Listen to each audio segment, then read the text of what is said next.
You could spend $40,000, maybe even $60,000 on a brand new car in 2026 and still not fully own it. Not really.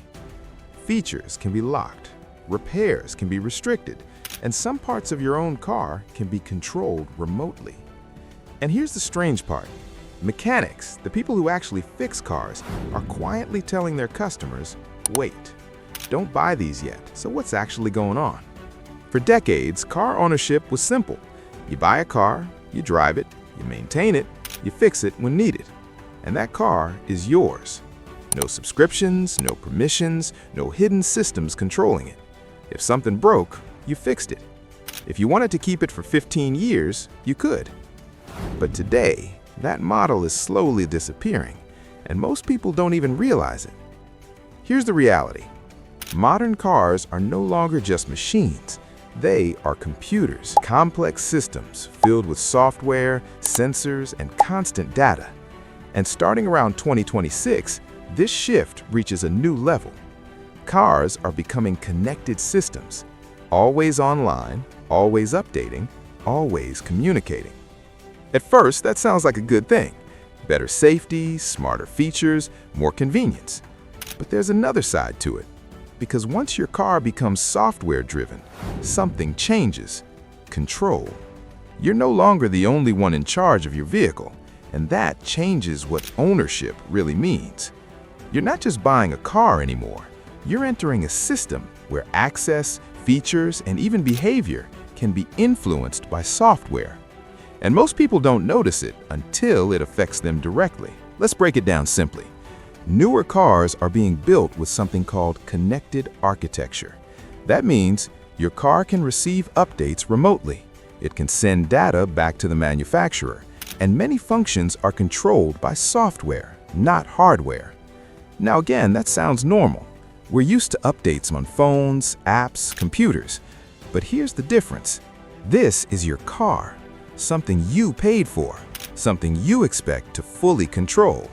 But when software is involved, control can be shared or limited or changed after you buy it. Let's talk about something that sounds small but changes everything: subscriptions. Imagine this. You buy a car, it has heated seats installed, physically there, wired, ready, built into the car, but they don't work.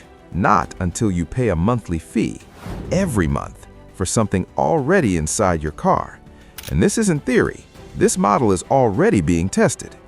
It starts small, comfort features, premium options, but over time, those same ideas can expand because once people accept paying for access, it becomes normal.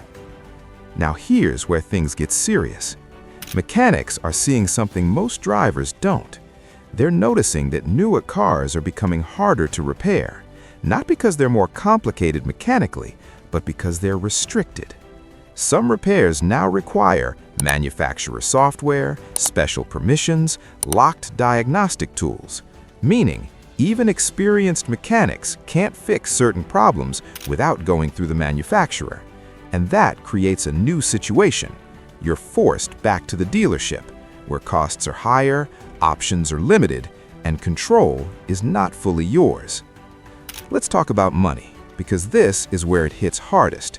Before, a small issue might cost a few $100s. Now, that same issue can involve sensors, cameras, calibration systems, software resets, and suddenly, a simple repair becomes a $2,000 problem. Not because the car is worse, but because the system around it is more controlled and more expensive. Here's something most people don't think about. What happens after 5 years, or 8 years, or 10 years? Your car might still run perfectly.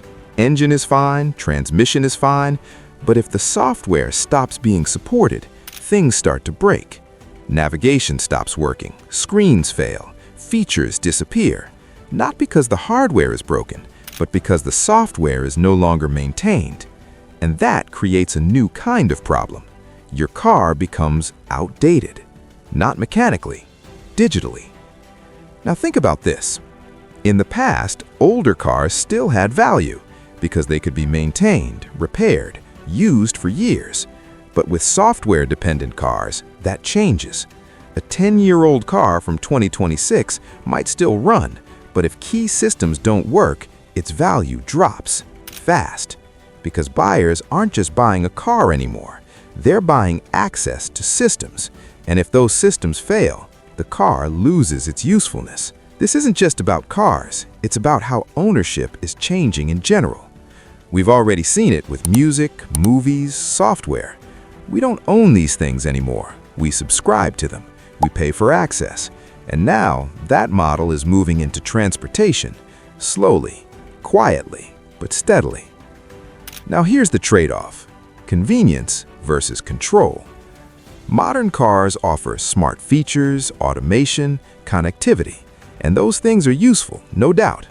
But they come with a cost: less control, more dependency, more ongoing costs.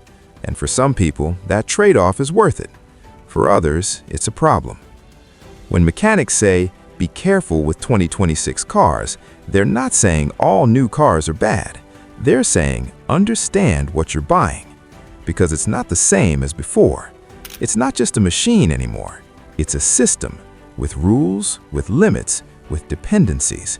And once you're inside that system, it's harder to step out. So what can you actually do? Here are your options.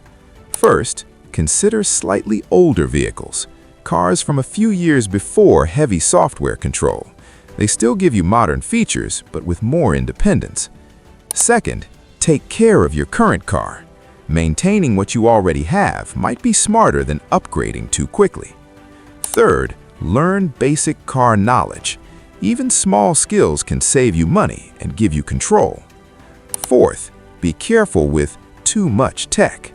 More features don't always mean better ownership. Sometimes, simpler is stronger. Now, let's be fair. Technology itself isn't the problem. Connected systems, safety features, smart tools, they all have benefits. The real issue is how they're being used and how much control they take away from you. Car ownership isn't disappearing overnight, but it is changing, slowly, quietly, and in ways most people don't notice until it's too late. The next time you look at a new car, don't just ask, how much does it cost? Ask, how much control do I actually have? Because that answer matters more than ever. If this made you think differently, that's the point. Because the more you understand this now, the better decisions you'll make later.